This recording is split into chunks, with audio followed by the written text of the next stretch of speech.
What if I told you that there is a completely legal strategy that allows the wealthiest people on earth to live like royalty while paying virtually $0 in taxes? You might think I am talking about some shady offshore scheme or a complex web of lies hidden in a tropical island. But the truth is much more fascinating and far more accessible than you have been led to believe.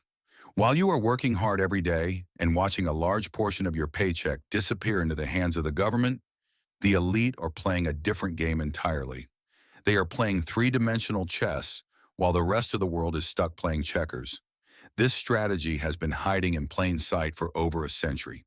It is so elegantly simple that it can be summarized in just three words: buy, borrow, and die. If you are tired of watching billionaires pay a lower tax rate than teachers and nurses, then you need to pay close attention to what I am about to share.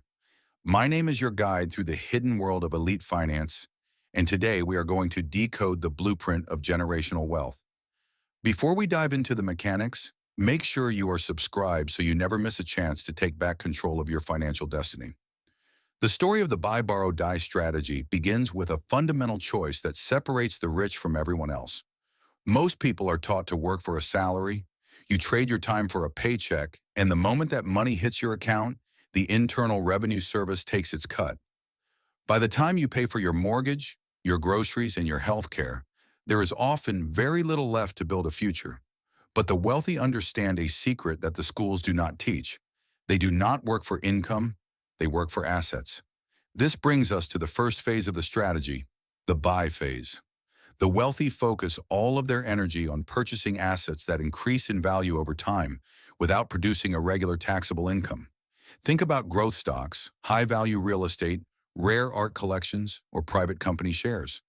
The magic of these assets is that they grow quietly in the background, year after year and decade after decade. As long as you never sell those assets, the government cannot touch a single cent of that growth. This is what we call unrealized capital gains. Imagine watching your net worth climb from $1 million to $10 million while the tax man sits on the sidelines, unable to collect. While the average person is getting hammered every April, the asset owner is simply watching their wealth compound in a tax-free vacuum. The key here is patience and the courage to own things that the world values. But you might be asking yourself, how do these people actually pay for their lives? After all, you cannot buy a luxury car or a new home with a stock certificate that you refuse to sell. This is where most people get stuck, and it is where the second phase of the strategy becomes truly brilliant. Welcome to the borrow phase.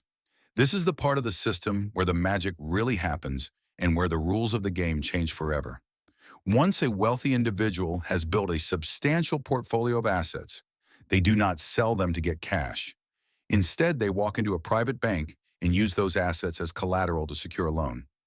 Financial institutions have created sophisticated products known as securities-based lines of credit specifically for this purpose. Here is the part that will change the way you think about money. The government does not tax borrowed money. If you borrow $1 million against your stock portfolio, that money flows into your bank account completely tax-free.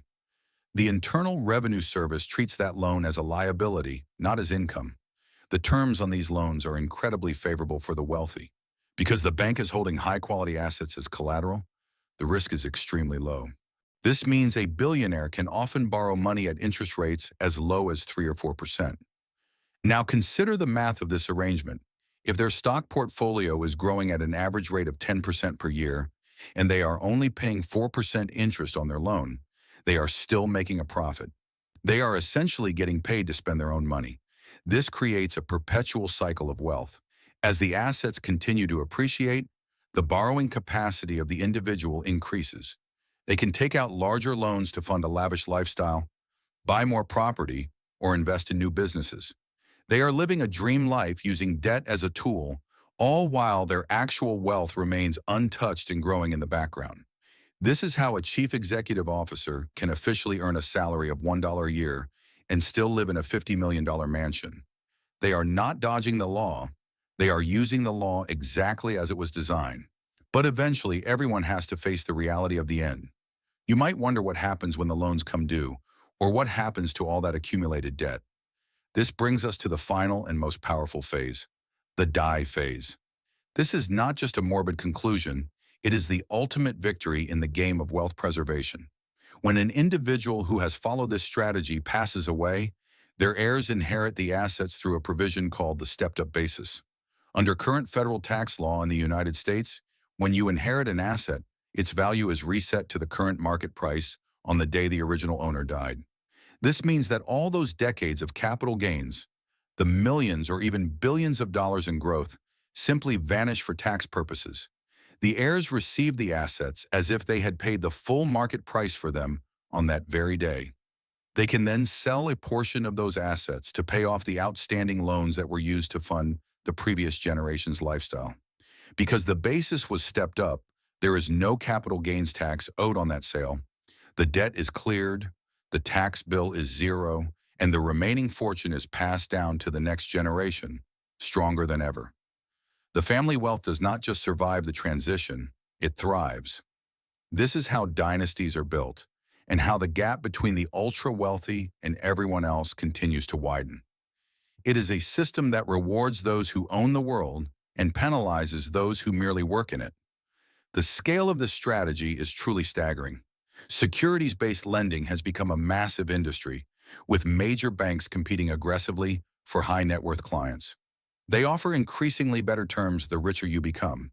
If you have a $50 million portfolio, the system treats you like a king. But the most important lesson today is not just about understanding how the billionaires do it. It is about realizing that you can apply these principles to your own life, even on a smaller scale. You do not need to be a titan of industry to start focusing on assets over income. You do not need to be a genius to understand that taxes are the single greatest hurdle to building a legacy.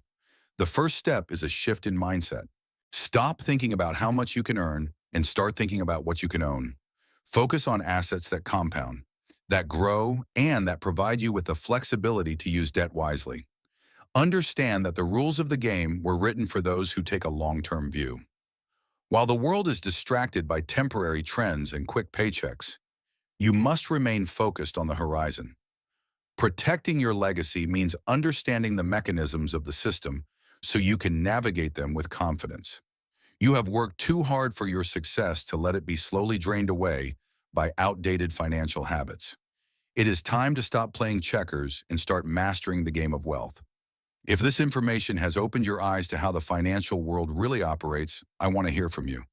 What is the one thing about the tax system that frustrates you the most? Leave a comment below and let us start a conversation about real financial freedom. If you found value in this deep dive, please hit the like button and share this video with someone who needs to hear the truth. Together, we can decode the secrets of the elite and build a future that is truly our own. Thank you for watching, and remember, the best time to start building your legacy was yesterday, but the second best time is right now. I will see you in the next video.